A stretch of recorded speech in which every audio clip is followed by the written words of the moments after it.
नौ देरो खां नाज़रीन ब्रेकिंग न्यूज़ अवां सां शेयर कंदालूं। PP chairman Bilawal Bhutto Zardari Naudero पहुची पंहिंजो वोट कास्ट कयो आहे। Polling station government primary school number 3 ते पीपी चेयरमैन बिलावल भुट्टो ज़रदारी पंहिंजो वोट कास्ट कयो आहे।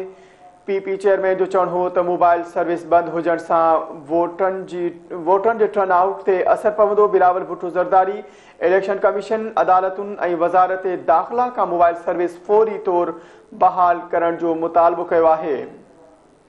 एक बार ॿीहर इहा ब्रेकिंग न्यूज़ अवां सां शेयर कंदालूं। नौ देरो खां PP chairman Bilawal Bhutto Zardari Naudero पहुची पंहिंजो वोट कास्ट कयो आहे। Polling station government primary school number 3 ते पीपी चेयरमैन बिलावल भुट्टो ज़रदारी पंहिंजो वोट कास्ट कयो आहे। पीपी चेयरमैन जो चवणु हो त मोबाइल सर्विस बंदि हुजण सां वोटरनि जे टर्न आउट ते असर पवंदो। बिलावल भुट्टो ज़रदारी इलेक्शन कमीशन अदालतुनि ऐं वज़ारत दाख़िला खां मोबाइल सर्विस फौरी तौर ते बहाल करण जो मुतालबो कयो आहे।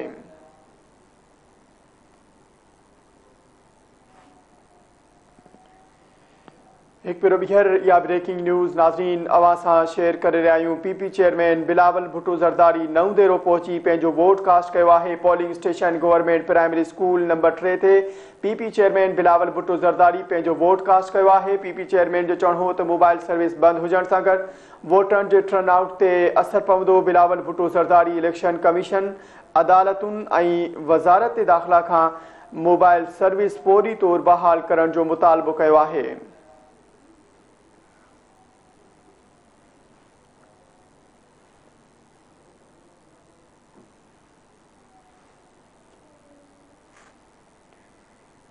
वोटिंग जो अमल जारी आहे। ब्रेकिंग न्यूज़ अवां सां शेयर करे आहियूं नौ देरो खां, जिते पीपी चेयरमैन बिलावल भुट्टो ज़रदारी नौ देरो में पंहिंजो वोट कास्ट कयो आहे। Polling station government primary school number 3 ते पीपी चेयरमैन बिलावल भुट्टो ज़रदारी पंहिंजो वोट कास्ट कयो आहे। पीपी चेयरमैन जो चवणु हो त मोबाइल सर्विस बंदि हुजण सां वोटरनि जे टर्न आउट ते असर पवंदो। बिलावल भुट्टो ज़रदारी इलेक्शन कमीशन अदालतुनि ऐं वज़ारत दाख़िला खां मोबाइल सर्विस बहाल करण जो मुतालबो कयो आहे।